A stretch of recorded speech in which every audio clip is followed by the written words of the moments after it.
লাভের আশাই করিনি আমি। আমার স্বপ্নটা হলো আমি যদি হজ করতে পারি, এটাই আমার স্বপ্ন। সৃষ্টিকর্তাকে সন্তুষ্ট করার জন্যই আমি আর কি যাই হোক এই স্বপ্নটা। রাসূলের রওজা মোবারক জিয়ারত করা লাগবে, আল্লাহকে রাজি খুশি করানোর জন্যই আমি আর কি চিন্তা ভাবনা করছি। আর রাসূলের জন্মস্থান পবিত্র নগরী ঘোরার জন্য বা দেখার জন্য, এই জন্যই আর কি চিন্তা ভাবনা আর কি।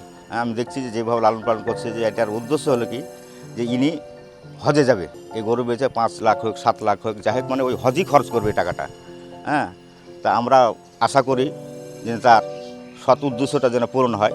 ওর উদ্দেশ্য যাতে পূরণ হয়, আমরা গ্রামবাসী আছি, আমরা সাইটে বাড়ি একই সাথে থাকি, আমরা সেই হিসাবে যাতে ওর উদ্দেশ্যটা পূরণ হয় এই বলতে। গরুটা কিনছিলাম তখন থেকে চিন্তা ভাবনা করছিলাম যে যেহেতু আমি হজে যাব, তা নামটা দিব আমি, আর নাম জেল হজ। আমি জেল হজের নাম দিয়েছি। আর জেল হজ দেওয়ার কারণটা হলো আপনি, আমার উদ্দেশ্যটা হলো হজ করতে যাওয়া।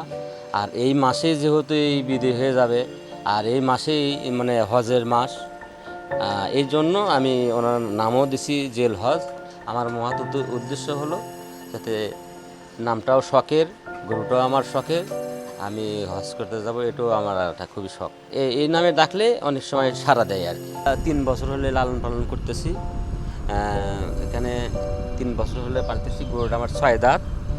আর গরুর যত্ন যা করে আমার ফ্যামিলি সবাই করে, আমার ছেলে আছে ছেলে করে। আর গরুকে খাওয়াই আমি গমের ভুসি, হলো যে ভুট্টার আটা, সাইলস নিজেই তৈরি করি বাড়িতে। আর হলো যে বুটের ভুসি খাওয়াই।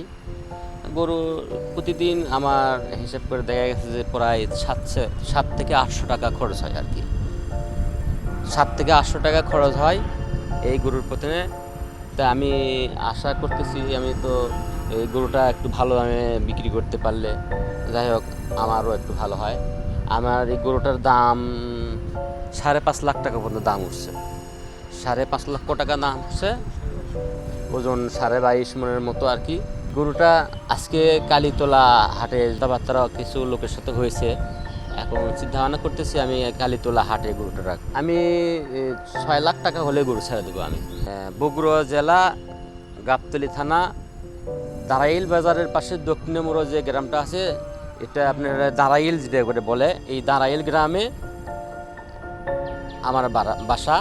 আপনারা যে কোনো লোক যোগাযোগ করলে আপনারা আসতে পারেন, সমস্যা নেই। আমি এই গরুটা আসলে পালছি খুব শখ করে। আর এর মধ্যে পিছনে একটা কারণ আছে। কারণটা হলে গরুটা যখন আমি কিনছিলাম তার আগে থেকে একটু আমার চিন্তা ভাবনা যে আমি একটু হজ করতে যাব, মক্কা নগরীতে যাব। আল্লাহ পাক যদি রহমত করে ওখানে যে হজ করার চিন্তা ভাবনা আছে। তো এই গরুটা কিনছিলাম ওই জন্যই যে গরুটা লালন পালন করে বড় করে একটু ভালো দামে বিক্রি করতে পারলে যাই হোক আমার হজটা করার স্বপ্নটা পূরণ হবে আর কি। এই আশায় আমি এই গরুটা আর কি লালন পালন করছি।